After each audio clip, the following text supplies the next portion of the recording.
Hello friends, welcome back to Premo Cooks. Today we are going to make a Brussels sprouts hash. This is an awesome recipe that you can use for the holidays, which are coming up, well, in our time while we're filming. Or it's also really great as a breakfast dish, and you plop an egg on top. Mwah. You know me, I love an egg on top of pretty much anything and call it breakfast, but this one is especially good. Brussels sprouts are only in season from September through February usually, so they're always a really special winter treat and very typically used around Christmas time. So I always think of this as a holiday dish personally. So let's get started. First of all, I want to tell you guys about some things I've done ahead of time. I have diced 1 yellow onion, and this is about 1 cup of diced onion. I have cooked up 12 ounces of uncured bacon, and then once it was cooled, we cut it into long, thin strips. We have 1/2 cup of dry roasted, unsalted hazelnuts, and we roughly chopped these. You could also crush them if you like, and those will be for garnish. And then most importantly, we have 3 pounds of Brussels sprouts, and we have cleaned them under running water, then trimmed them by cutting off the stem and then peeling off several of the outer layers of the leaves until they're beautiful, shiny, clean looking little heads of cabbage style. We cut them in half, cut them into long, thin strips, and so this is what we have of our 3 pounds, ready to rock. After cooking our bacon, I kept the grease from that and I dumped it into a stainless steel pan, which is what we're going to use to make our hash. And the reason for doing that is because bacon grease is delicious, it's fatty, it's salty, it's awesome to saute vegetables in. This is optional. You could use avocado oil if you want to skip bacon altogether. So start with 2 tablespoons of avocado oil if that's the case. But what we're going to do is heat up this bacon grease, which I've already got started before we started filming, so this should be good to go. We're gonna add our onions. Wasn't quite hot enough, but we're gonna roll with it anyways. It didn't make a sizzle, which is what you usually want when you add something to a pan, but I'll just turn the heat up for a sec. I'm gonna add 1/2 teaspoon of salt. We might add more later, but bacon grease is generally also pretty salty, so we don't wanna start off with too much. We'll taste and adjust at the end. I'm gonna give this a stir, mix it all in, and now that I hear it sizzling, I'm gonna turn it down to a medium-low heat. Let it sit for 5 to 8 minutes, stirring occasionally until the onions are softened.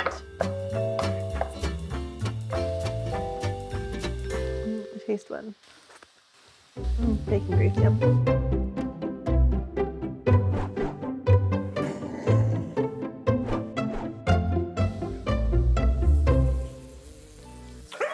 Once your onions have softened a bit, you don't want them to get mushy, you just want them to soften and have a little bit of crunch left.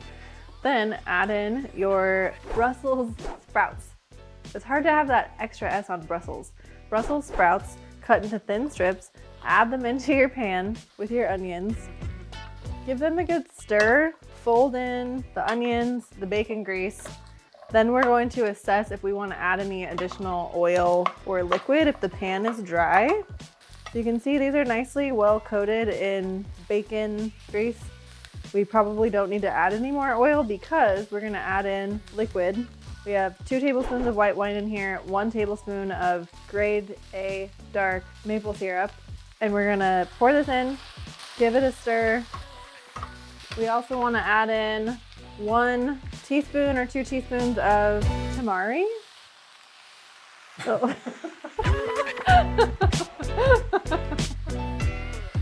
Now we're gonna let this saute and cook a little bit longer, another 5 to 10 minutes, stirring occasionally. What we're looking for is for the Brussels sprouts to cook down a little bit, shrink in size. Maybe if there's not too much moisture in the pan, they'll get slightly browned around the edges, but that's not necessary. If I'm gonna cook down, I'm gonna taste them every few minutes. Very important to taste as you go along so that you don't overcook them, because this dish could literally blow the minds of and change your friends and family's opinions about Brussels sprouts if you do it properly. I've done it with the camera guy. He thought he didn't like them, but he likes this dish. Okay, so it's been probably about 4 or 5 minutes. I've been testing them. They're getting a little softer, but still retaining their crunch. So if you take a look at them, you can tell when we added them into the pan, they were kind of up here, so that you can tell they've obviously cooked down quite a bit. We're still on medium heat. And I'm gonna taste one, and then we're gonna adjust the seasonings before they get too much farther along. I was a little bit frugal with my maple syrup and my wine and my tamari because I didn't want to over season these, especially since we're cooking them in bacon grease, which is really flavorful.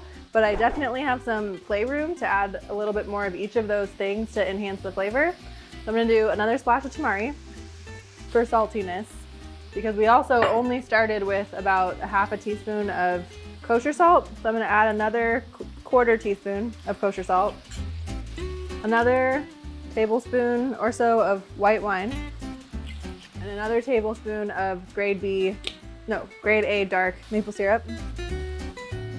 And in the recipe, you'll see the written recipe. I wrote 2 to 3 tablespoons white wine, 1 to 2 tablespoons grade A dark maple syrup. And the reason for that is the Brussels sprouts I had today were quite clean. I didn't have to take off a lot of leaves, so I ended up with a good quantity. But you never know, you might end up with a smaller amount once you're done cleaning them. Therefore, the measurements are not exactly on point in this recipe. You really do need to taste and adjust.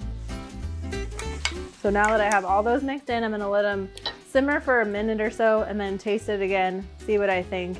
And at that point, I think our Brussels sprouts are gonna be to the perfect place to start slowing down the cooking process and folding in our bacon before plating.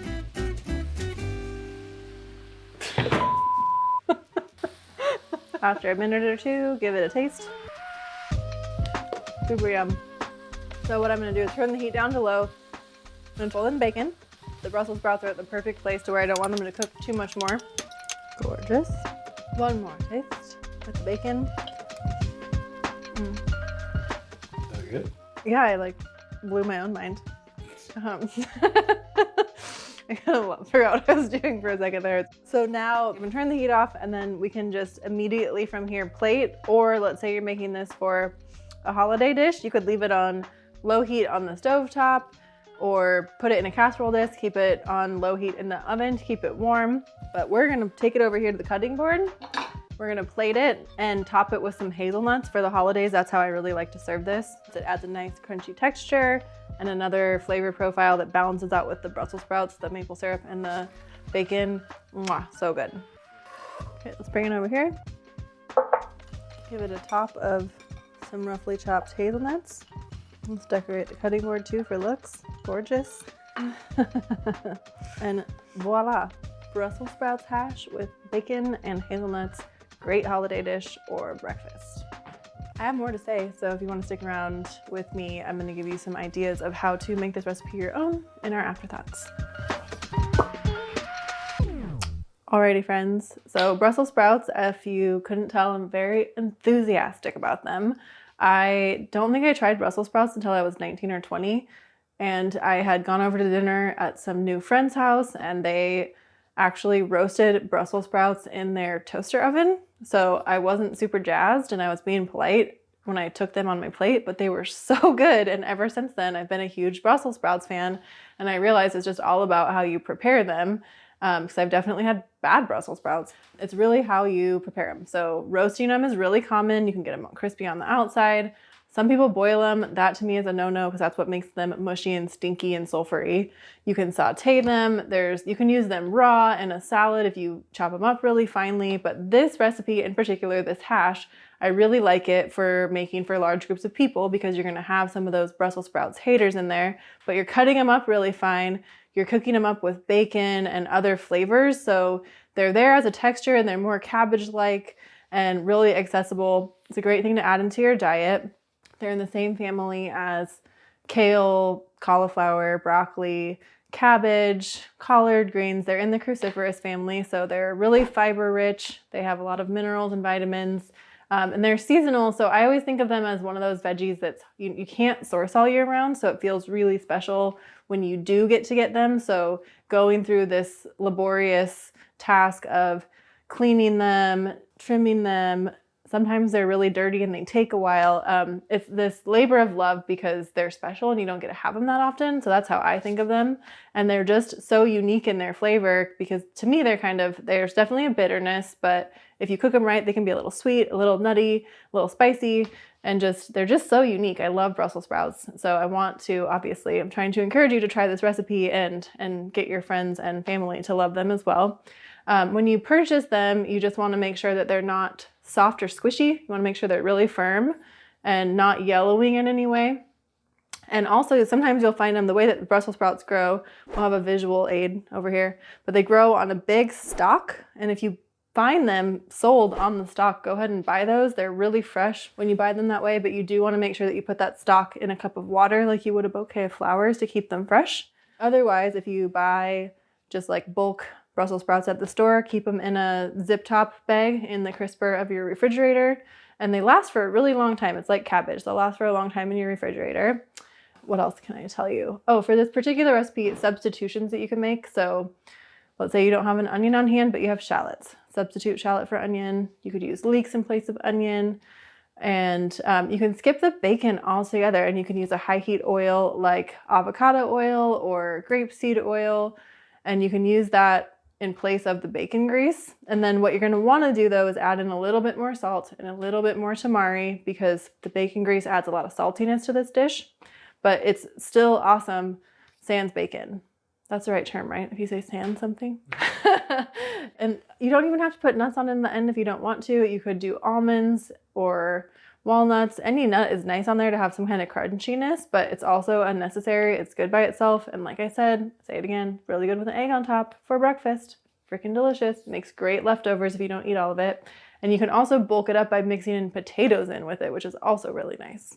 So I hope you give this a try at home. I hope we've inspired you for the holiday season to add some Brussels sprouts in there. I know that this dish is a little bit more intense as far as preparation than a lot of dishes are because the Brussels sprouts take a little bit of time, but totally freaking worth it, in my personal opinion. So if you try this at home, let us know in the comments below. Let us know if you have any questions. Hit the subscribe button. Thank you for watching. Love y'all. We'll see you next time. Good job, babe. Thanks. Now get down like you're in the elevator. Do it again. You like move your feet like you do. Like I was on stairs. Okay, so Is that what you were doing? elevator stairs. Okay, slower. I mean, ready?